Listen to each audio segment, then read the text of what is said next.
Hi, Math 110. We are starting chapter 4, which is the derivative.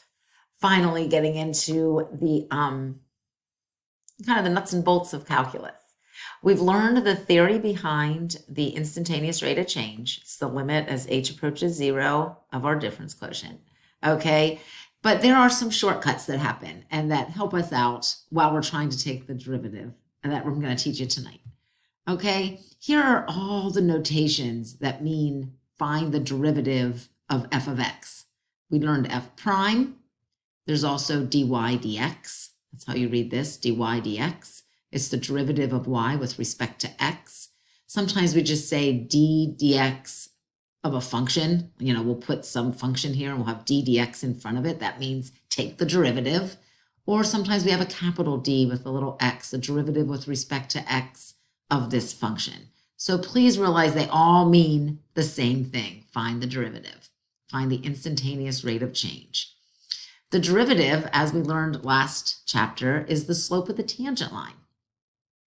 So let's start with y equals k. Maybe it's y equals 3, y equals 4, y equals 5, y equals 6.5. I don't know. It's some constant. Okay? Estimate what you think the slope of the tangent line is anywhere on this line. Not too tough, huh? We don't actually have to estimate. It's 0, right? The slope of this tangent line is 0. How about over here at this point? Oh, the slope of that tangent line is 0. Oh, the slope of that tangent line is 0. Okay? And that's a definition that we have. It's a shortcut. Anytime I have f of x being a constant, let's say f of x equals 9, and they ask me for f prime, they're asking me for the derivative, 0. Here's h of t equals pi. Pi is just a number, 3.14159, blah, blah, blah, blah. Okay, it's an irrational number. If they say, hey, what's the derivative of t with respect to t of h of t? Okay, it's not always x as our variable. Well, it doesn't matter. It's just pi, so the answer is 0. The derivative of pi is 0. How about 2 cubed? Well, if y equals t cubed, then dy dx. 2 cubed is just 8. It's just a number. The derivative of a number is 0. Okay? So let's go to the formal definition. Oh, which I had on the last slide. It's called the constant rule. If f of x equals k, where k is any real number, including irrational numbers like pi or e, then the derivative is 0. This is how I remember it. The derivative of a constant is 0. Okay, fantastic. Let's take these three functions. Let's say f of x equals x, f of x equals x squared, f of x equals x cubed. The way we found the derivative before, of course, was to take the limit as h approaches 0 of, in this case, it would be x plus h minus x over h, right? If I'm just using x. Okay, then, okay, so I have limit as h approaches 0 of x plus h minus x. I don't really need these parentheses anymore. X minus x is 0. I have h over h. My answer was 1. Here, we have to square. We've done this a million times, right? X squared plus 2xh plus h squared. Then I have my minus x squared over h. And I remember that the x squareds cancel. I'll take an h out of everything. I have the limit as h approaches 0 of 2x plus h. And now I can put my 0 in. I will evaluate the limit so I can drop the word limit. I'm putting 0 in for h. My final answer is 2x. When I did the cube, I don't know if you remember, but I did x plus h times x plus h times x plus h. We did it in an example. And we got x cubed plus, we ended up having 3x squared h's. We ended up having 3xh squareds. And then we, and of course, have our h cubed. Okay, that's what we get after I take x plus h times x plus h times x plus h.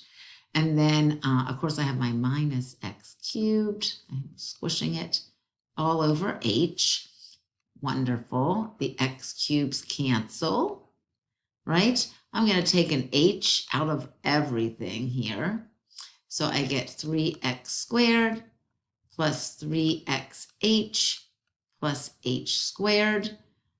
Okay, I took an h out of this term and just had 3x squared, and h out of this term, we get 3xh, and h out of h cubed, I have h squared. Great, now I can put the 0 in everywhere I see an h, and I'll just end up with 3x squared. Now I want you to see a pattern. So the derivative, in other words, of x is 1. The derivative of x squared is 2x to the first. The derivative of x cubed was 3x to the second. This is where the shortcut comes from. We could keep doing this always, but it takes a lot of time to do the difference quotient. I don't think we're big fans, right? The shortcut is, guys, whatever the exponent is on your variable, you bring it down in front, multiply it by any number that's there, and then you subtract 1 from the exponent that's there. Okay, or that was there. Okay, so that'll be 0. So this is 1x to the 0, that's just 1. I bring the 2 down, 2x to the 1 less than 2, 2x to the 1. Yep, that's what I got. I bring the 3 down, 3x to the 1 less than 3, it's 2. That's called the power rule, and it's my favorite rule for derivatives. If f of x equals x to the nth for any real number n, then f prime, or the derivative, is n. Okay, you bring the n down in front, times x to the n minus 1. The derivative of x to the n is found by multiplying the exponent n and decreasing the exponent by 1. Let's practice. I don't know why I have double equals. I'm just really excited, I guess. I have no idea. The derivative, that's what dy dx is asking for. I don't have to do the limit anymore. I know the power rule.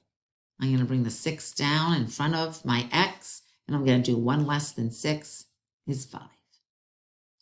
I can't do this here. I cannot do this. This is not in the right form. It has to be in the form x to a power. So before I even start, I have to rewrite this. 1 over x squared is the same as x to the negative 2, correct?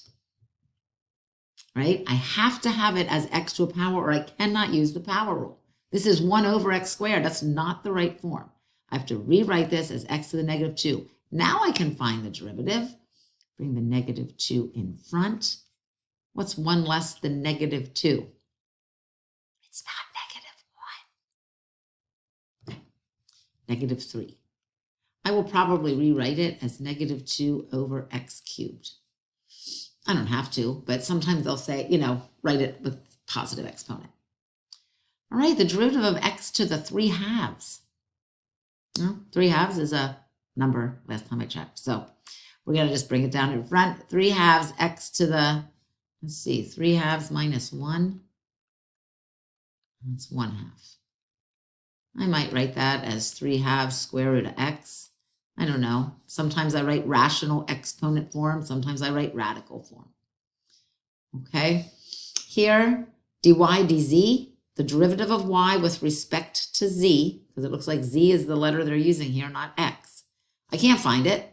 That is not written as x to a power. So help me. I can write the square root of z as z to a power. It's z to the 1/2 power. Now I can find the derivative. It's 1/2 z to the, 1/2 minus 1. That's negative 1/2. I may rewrite that as 1 over 2z to the positive 1/2, just like I rewrote this, bringing it, as x cubed in the denominator. I can write this z to the 1/2 in the denominator with the 2. And I could even write, you'll probably see this most of the time, 2 over square roots of z, 1 over 2 square roots of z. And that's pretty much all the different ways that we use the power rule over and over. Yeah, this is my favorite. I mean, how easy is that, right? This, people mess up and they write 1 over 2x because they take it here and forgetting it's in the denominator. Can't do that. I have to rewrite it first. This people usually do okay. This people will say, oh, I can't do. Be forgetting that you can write it as e to the 1/2. All right, that's power rule.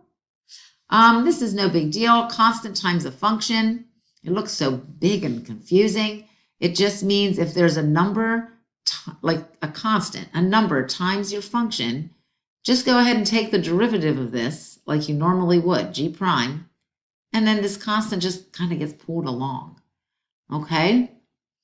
So this is how they say it. The derivative of a constant times a function is the constant times the derivative of the function. So if I want dy dx, first I'm going to rewrite x. I'm going to rewrite this as 6 times x to the negative 1. Okay? And then they're saying, since you have a constant times a function, go ahead and take the derivative of the x to the negative 1 as negative 1x to the, careful, negative 1 minus 1 is negative 2. And then you can just go ahead and multiply 6 times negative 1, negative 6x to the negative 2, or write it as negative 6 over x squared. So as a result, a lot of times people do this step in one. They just take negative 1 times the 6, since they kind of realize they're going to be doing that anyway, right? You don't have to make that 2 steps. Negative 1 times 6 is negative 6, x to the negative 2, and go forward. That's all that means with the constant times the function. The sum and difference rule just says, hey, if you have a bunch of stuff added together, just take the derivative of each thing separately and then add or subtract whatever it happens to be, whether it's add or subtract.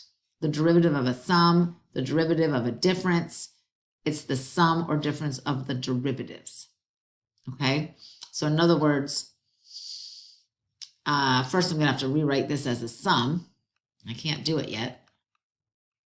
I'm going to rewrite this as x cubed over x plus 3 squared to x over x. I want to separate it. I can't do it the way it is written right here. Then we'll simplify it. X cubed over x is x squared. What is this? This is 3x to the 1/2 over x. When I have, just like here I subtracted, right? 3 minus 1 is 2. That's how I got x squared. 1/2 minus 1 is negative 1/2. Okay, I'm just rewriting this. First I rewrote it as a sum. Now I'm rewriting it to set myself up to be able to use the power rule. Okay? So now I can go. Notice I've said f of x, f of x, f of x. There's no f prime yet. I didn't start taking the derivative. Now I'm going to start taking the derivative. That's easy. That's 2x.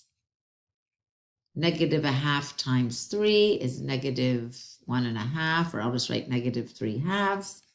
Negative 1/2 minus 1. Negative 1/2 minus 2/2. That's negative 3/2. So I'm going to write 2x minus 3 over 2x to the 3/2, I think. It doesn't matter, though. I mean, I definitely don't like this plus and negative. We're not in middle school. Plus and negative is subtract. So 2x minus 3 over 2x to the 3/2. Or 2x minus 3x to the negative 3/2 if they didn't specify writing it as with a positive denominator. Okay, so again, for these, you'd have to rewrite them as a sum first. Okay, go ahead and work on those. I'm going to pause it and then bring up the answer since we're running out of time. Okay.